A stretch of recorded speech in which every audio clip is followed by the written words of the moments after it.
Bonjour, j'espère que tu vas bien. Pour cette sixième vidéo, donc on est au mois d'août, j'espère que tu passes de très belles vacances. Pour cette sixième vidéo, j'avais envie de te parler de cette pensée que l'on a quand on est enseignant. Je pense que 90% des enseignants qui veulent ce changement, qui aspirent à une nouvelle vie professionnelle, en tout cas, ont cette pensée. Je ne sais rien faire d'autre. Une pensée, même une croyance. J'ai enseigné toute ma vie. Je ne sais rien faire d'autre.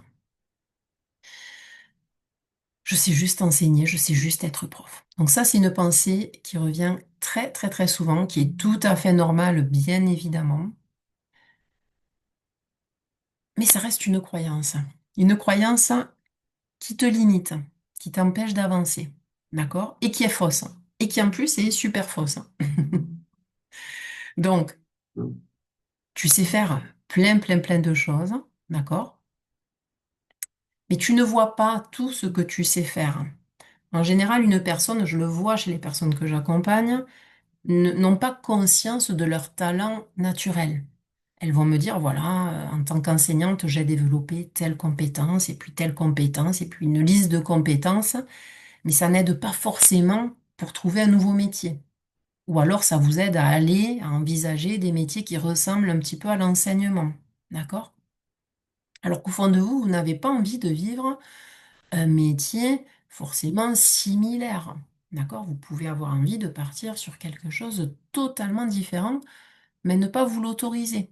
Ou pire, penser que vous n'avez pas les capacités pour envisager telle ou telle carrière.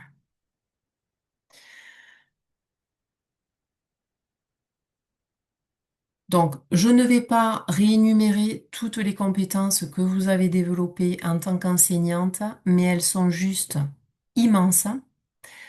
Si vous avez du mal à faire le point par rapport à ça, il y a une ressource gratuite sur mon site que vous pouvez télécharger, les 50 compétences que je vous invite à mettre en valeur avec des idées de métier en dessous.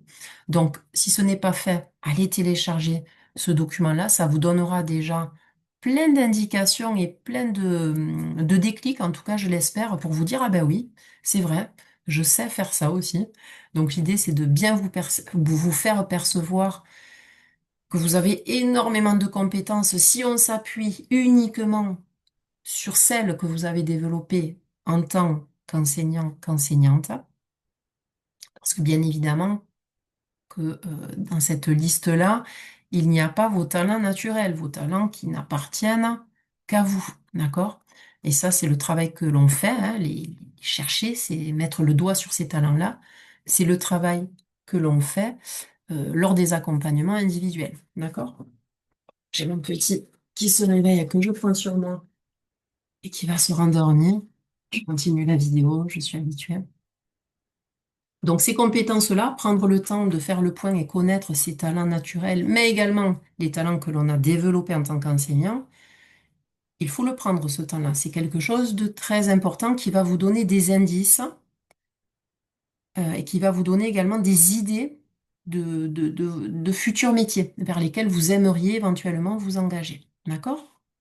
Le problème, en général, qu'on a quand on est enseignant, c'est que on regarde uniquement à travers le prisme de l'école. D'accord?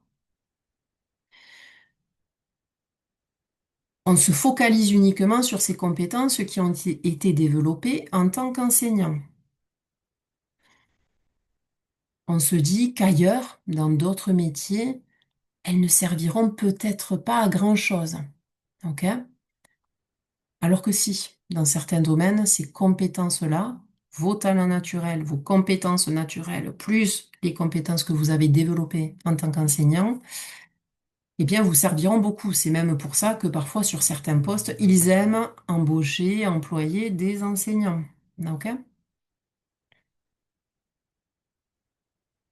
Par rapport à tout ça, je relis un petit peu mes notes, à voir si je vous ai tout transmis.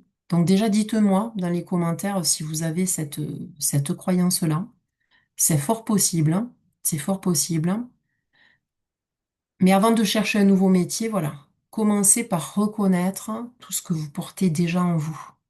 Et ça, c'est tout le travail de l'introspection. C'est pour ça que, après la sécurisation intérieure, dans les accompagnements, il y a un gros travail qui est fait sur l'introspection. C'est là qu'on va faire le point sur vos compétences, sur vos qualités innées, vos talents naturels. C'est comme ça que des idées de métier vont germer en vous, que vous allez vous autoriser aussi à les faire germer en vous. Vous n'avez pas besoin de devenir quelqu'un d'autre. Vous n'avez pas forcément besoin, selon le projet, de vous former durant de longues années pour vous reconvertir, d'accord? Vous avez énormément de compétences, mais il faut apprendre aussi à les mettre en valeur sur un CV, voilà, dans une autre, dans le cadre d'une autre vie professionnelle. Donc voilà, vous avez besoin de faire un beau travail d'introspection et de vous reconnecter à vous. Donc, je vous laisse sur cette question. Quelles sont les trois qualités que vos proches, les personnes qui vous connaissent bien, utilisent le plus souvent pour vous décrire? Posez-leur la question, posez-leur la question, ça peut vous éclairer, croyez-moi. Je vous souhaite une très très belle journée et je vous dis à la semaine prochaine pour la 7e vidéo déjà et l'avant-dernière vidéo. À très bientôt.